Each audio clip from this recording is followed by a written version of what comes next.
सर्वौपदिशदं माहं ब्रह्म निराकुर्यां मा ब्रह्म निराकरोत् अनिराकरणमस्त्वनिराकरणं मे अस्तु तदात्मनि निरतेय उपनिषत्सु धर्मास्ते मयि सन्तु ते मयि सन्तु ॐ शान्ति शान्ति शान्तिः.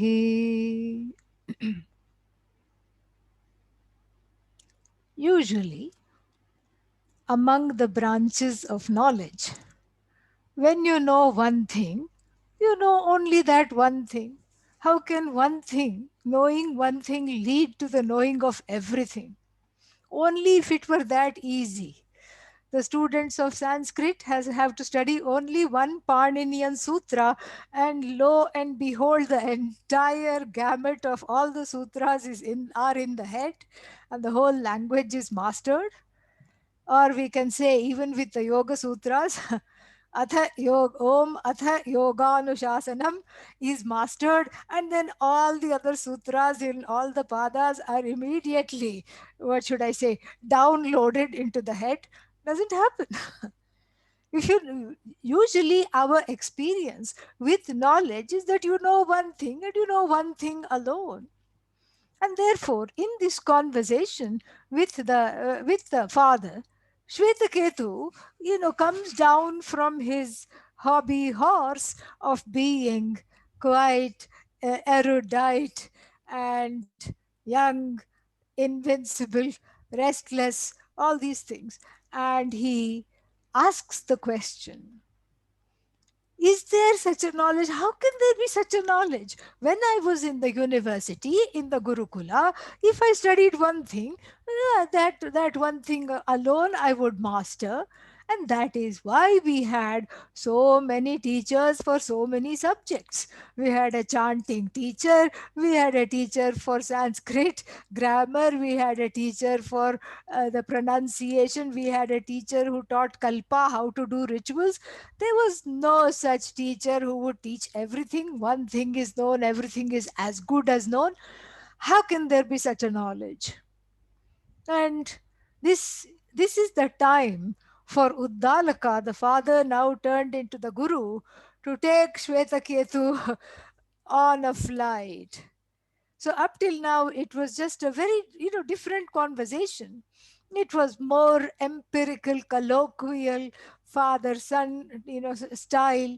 But now it really turns into guru talk, because he just goes from the level of the empirical to the level of the absolute, from the vyavaharika, the transactional level, to the level of the absolute, which is paramarthika.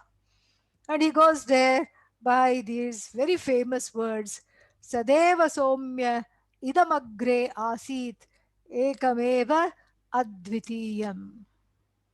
Beautiful words. And what do they mean? He says, what you see now here is a variegated, differentiated, compartmentalized, and categorized world. The world of objects, people, events, phenomena, circumstances are all categorized. They belong to groups, they belong to certain categories. You can divide them. So you face a world of divisions. And this this world of divisions is really a spoof, he says, because idam agre, before all this came into being, rather, we should see it as a manifestation. Before all this was manifest, what was it? It was in a state of demanifestation. And so, if it was in a state of demanifestation, are we suddenly going to, what should I say, go towards our Buddhist friends and say the truth of the Jagat is nothing? No. That is not the position taken by the Upanishads or the Vedantic tradition. Sade idam agre. Before all this, the variegated universe came into being. Asit, there was. What was there? Sat. Let us call whatever that was there before all this came into being, let us give it a name, Sat. But what does this Sat mean? Sat means that which exists. In fact, the abstract is Satyam, the existence. So before all this started to exist, there was existence. Makes no sense at all. What does this mean? Meaning, it really means what it says, that there are namely two kinds of existences that we confront. One is subject to time, subject to birth. There was a time it wasn't, now it is, then soon it will be gone. Sooner or later, it will be gone. Starting with this body, everything is gone, gone, gone. And then we no need to cry too much because one is back. So that which is born is gone, that which is gone is born. And between born and gone, there is there is the verb is. Born is gone. And you can put the words in any order. Gone, born, is born, gone. Doesn't matter. It's a cycle. It keeps going and going and going and going. This is how it is.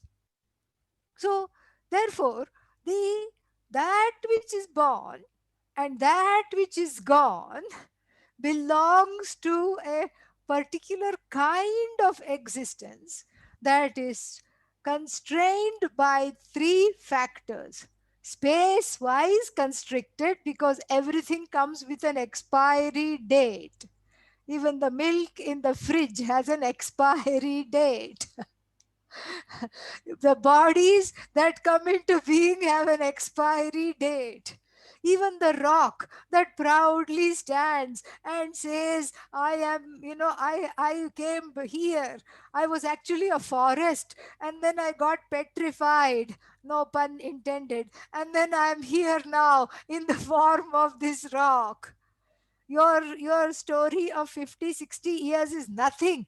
Listen to my story. It spans millennia, and that also one day is shattered and gone.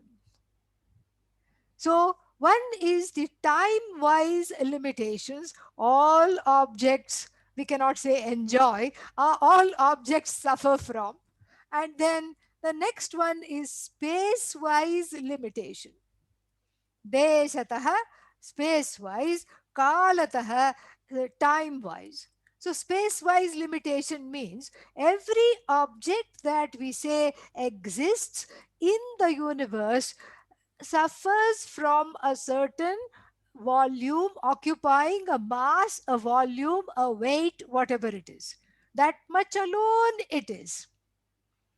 It cannot, occupy everything at all times. Like even the little person, Vamana, the Brahmana who came in the story, Avatara story.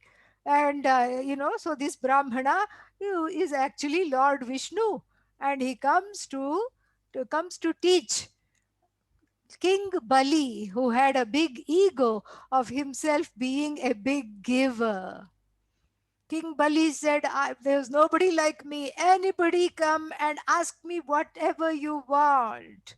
He advertised. And then he would bathe, get dressed, do his puja, his worship, and then a line of people would be there and he would receive them and then grant them whatever they wanted, money, this, that. Whatever they wanted, clothes, money, food, education for their children, whatever they wanted, he granted, gold, etc. Then suddenly in the line was this small little person, Brahmana. Oh, please, please come and bless. I'm blessed that you have walked into the palace today. Tell me how I can serve you. Not much, he says. I want 3 footsteps of land. Oh, sure, take it anywhere. And then what? One foot grows to occupy the earth, the other one occupies all the other lokas that are left over.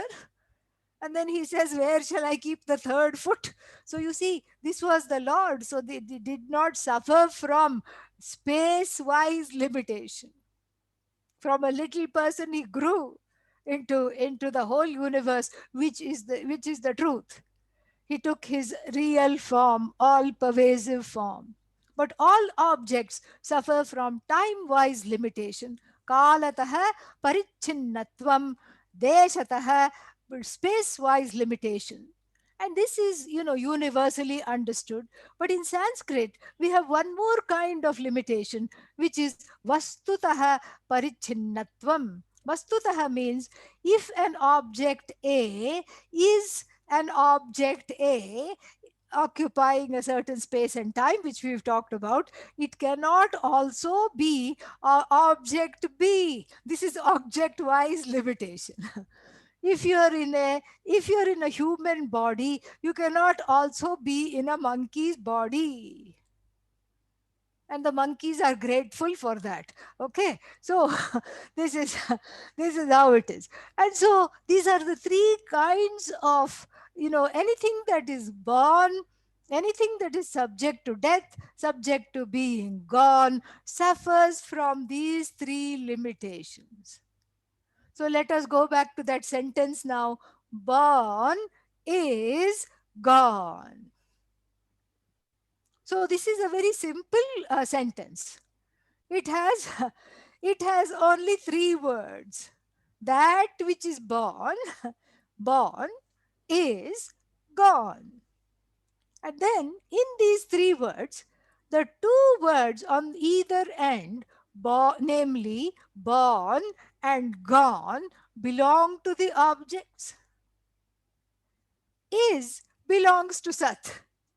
You see now?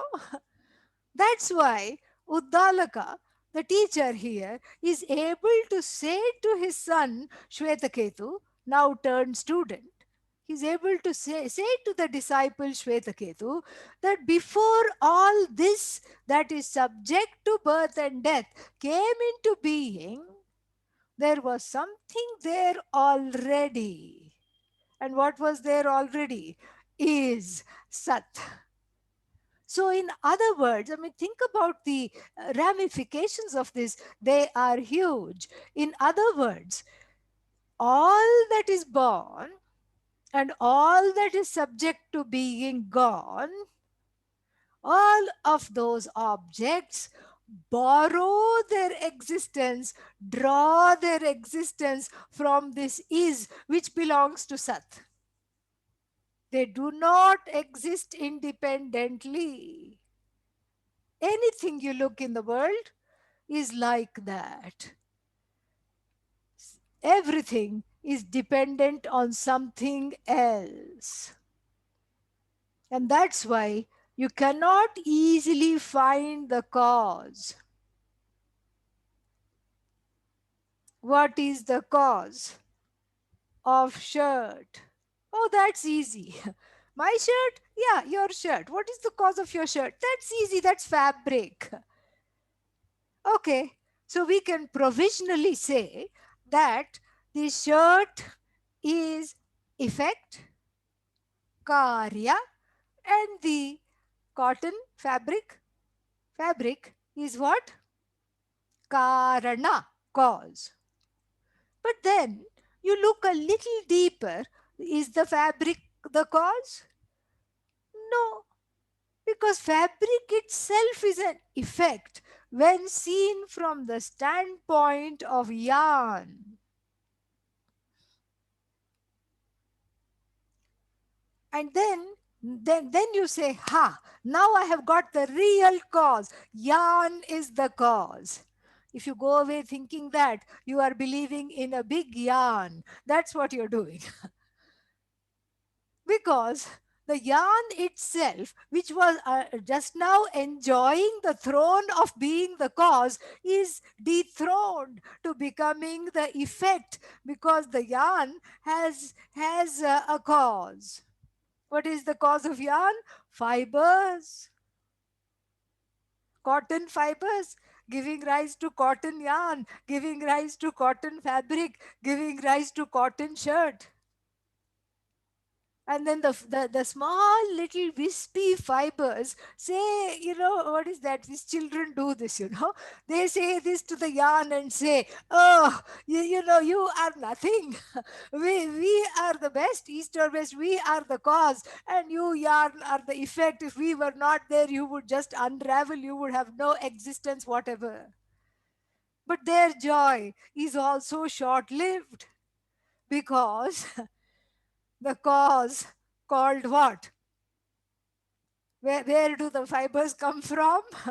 The cotton pod. And the pod says, yeah, yeah, come to mama. I knew this all along. I was just waiting patiently. And I knew that you will all have to come to me. I am the source. And then there is a kind of a throat clearing noise. Who is talking now?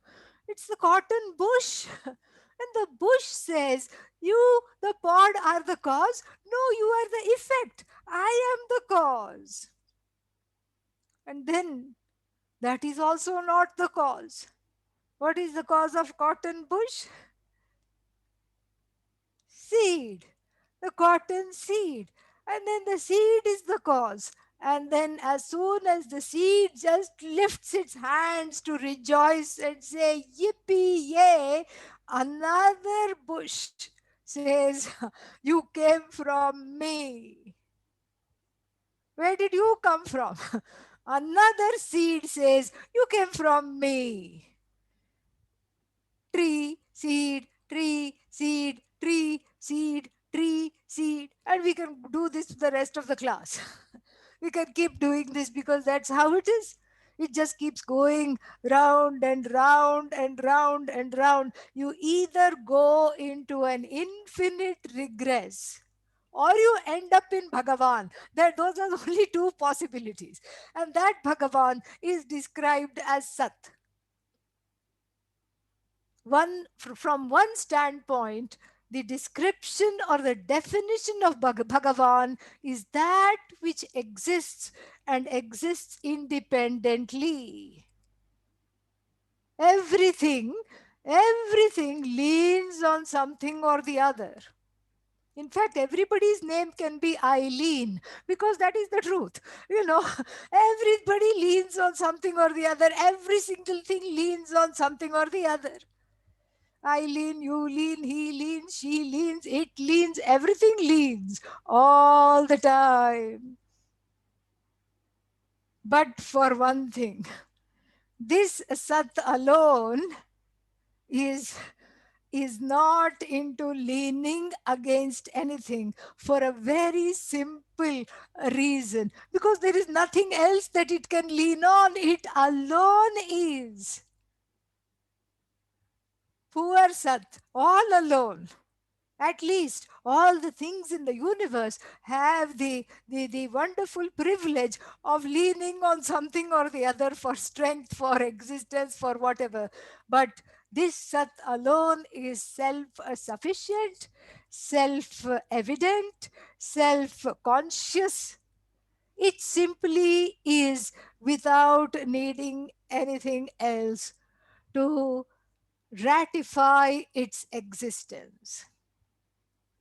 And that Sat, my friends, is you. Why? Because your existence also, in the same manner, is not dependent on anybody else's existence, on anything's existence. As I have said in the first talk itself, if we just have to ask one simple question, are you here? And the answer, what will the answer be? No, I'm not here. Even when you say that, you are advertising your existence. And therefore, if this is the case, then should we make the conclusion that there are two Sats?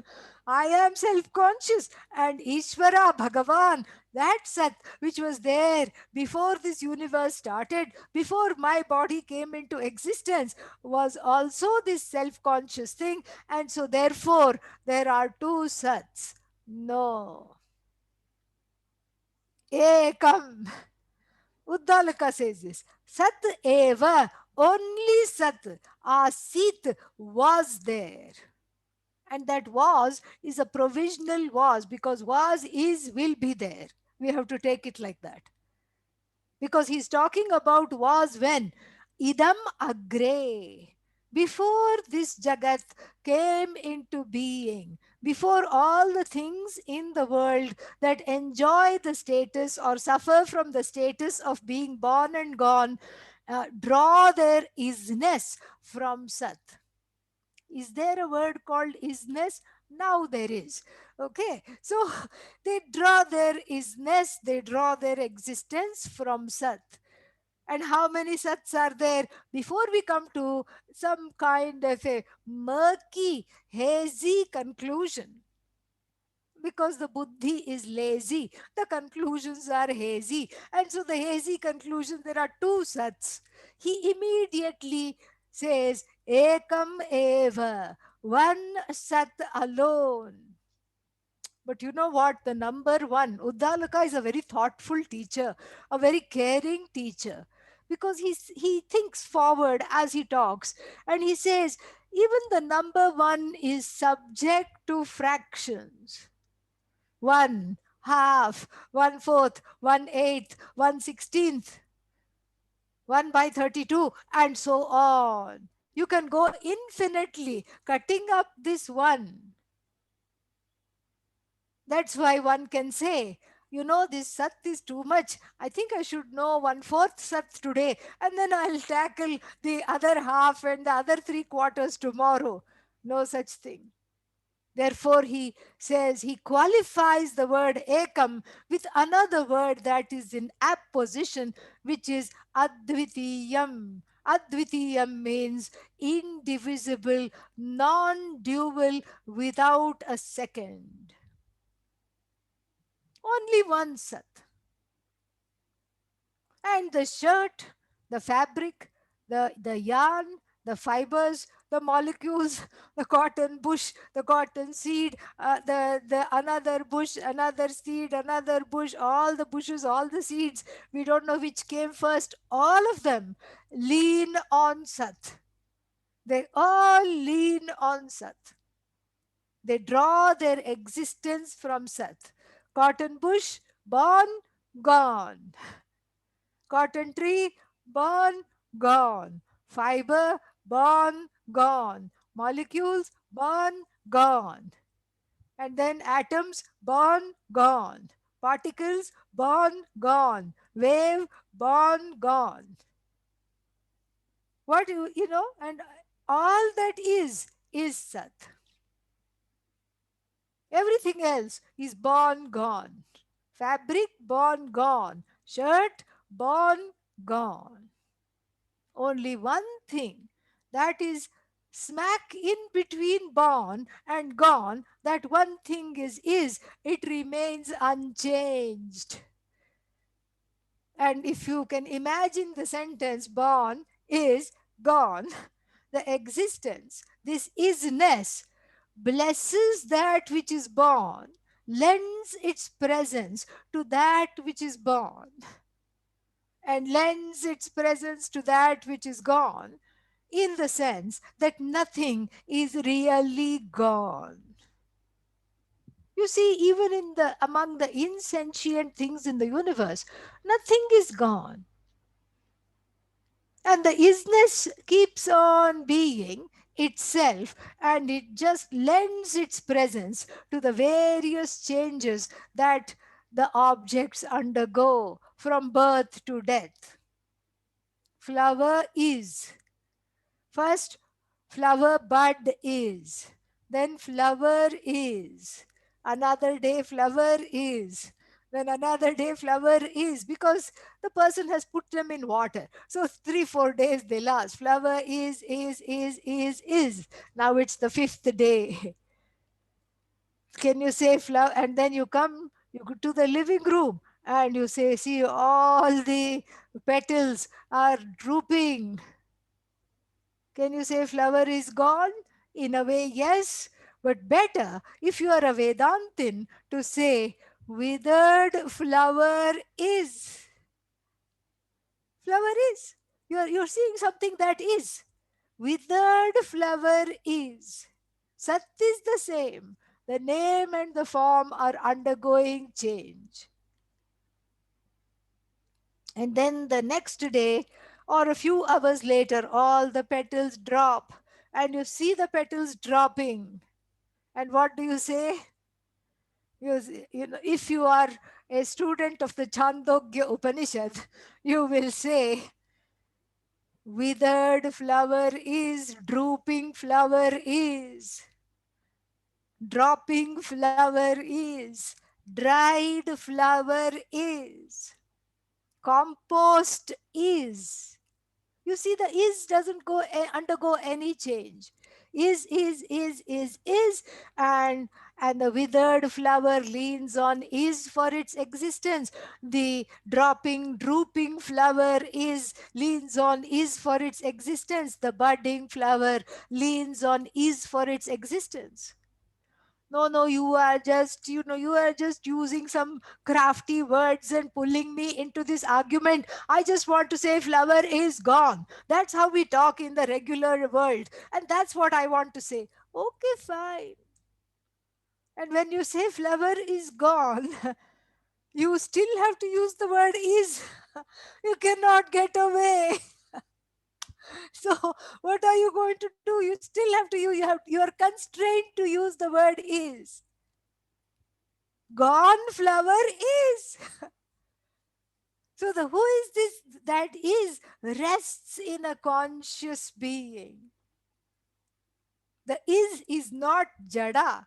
Jada means inert. It is in fact the opposite of inert. Opposite of inert is not earth. Okay. Yeah. Opposite of inert is sentient. So this is a sentient is. You see, this is keeps revealing itself to us in so many beautiful ways. It's a sentient is because it is able to witness and record the goings and comings of all other things which are borrowing from this existence, namely itself. Gone flower is. That means what? That isness is able to be the witness of that which is gone. And the witness can never be insentient. Sakshi is always sentient. And so it is a Sat that is at the same time sentient Chit. It is a sentient Sat, Satchit. And this Satchit blesses everything that it sees. Wherever it goes, it just, what should I say, makes things come alive, makes things, blesses things with sentience, existence. Kissed by Satchit, everything comes alive. Like, you know, in India, when the town wakes up with the sun, at 5 o'clock, the sun is about to rise. And when chai wala first comes pushing a cart and sets up, you know, everything, or the water, the milk, everything is ready, the tea leaves, and lots of sugar, everything is ready in the cart to make the chai. And the person, the lady who does the flowers, garlands, she comes with a big basket on the head and she starts to get everything ready. And then there is a person on the cycle, young boy, who is delivering newspapers. The delivery hasn't started yet, but everything is getting ready. The newspapers are being rolled up and everything is being getting ready. And like this, then somebody else, the person who is the priest at the temple opens the temple. This is all pre-pandemic or post-pandemic. Okay, yeah, don't think about it right now. We are under some terrible lockdown in most places. So this is just what should I say, wishful thinking to go back to those days. So then you see that the whole town wakes up, blessed by the sun, kissed by the sun, everything comes alive. Kissed by Satchit, the entire Jagat comes alive. How big is this Jagat? OMG, how much time do we have? Only 2 minutes. So let us forget about even talking about all that. So, how big is this Jagat? It is so vast, so huge. Oh, so you mean to say the furthest galaxy in the solar system is also kissed and blessed and embraced by Satchit? Yes, and then the nearest thing is also, namely my body, is blessed by Satchit. Yes. So Satchit is, where is the limit of Satchit? Where does Satchit start? Where does Satchit end? No beginning, no end. What does this mean? Limitless. This is the meaning of Ananda. It is a synonym to Ananta. Ananta, endless, limitless, but from the standpoint of the human aspiration. The Shastra, the teaching has converted the word Ananta into Ananda, joy, limitless joy. Joy without an object, a joy centered on the subject rather than the object. So, object joy is also Satchidananda, subject joy is also Satchidananda. Object joy is dependent on I. I, as limitless joy, is independent of everything else. So, in one line, Uddalaka just lays bare the entire philosophy. And Shvetaketu, of course, has questions. He says, How? How is this possible? And therefore, Uddalaka, the teacher, gives one example. Ekena mritpindena yatha sarvam mrinmayam vijnatam bhavati iti. By examining, he says, one lump of clay, the whole world of earthenware is as though completely understood. How? We will see in the next talk. Om Purnamadah Purnamidam Purnat Purnamudachyate Purnasya Purnamadaya Purnamevavashishyate Om Shanti Shanti Shanti Harihi Om Shri Gurubhyo Namaha Harihi Om. Thank you.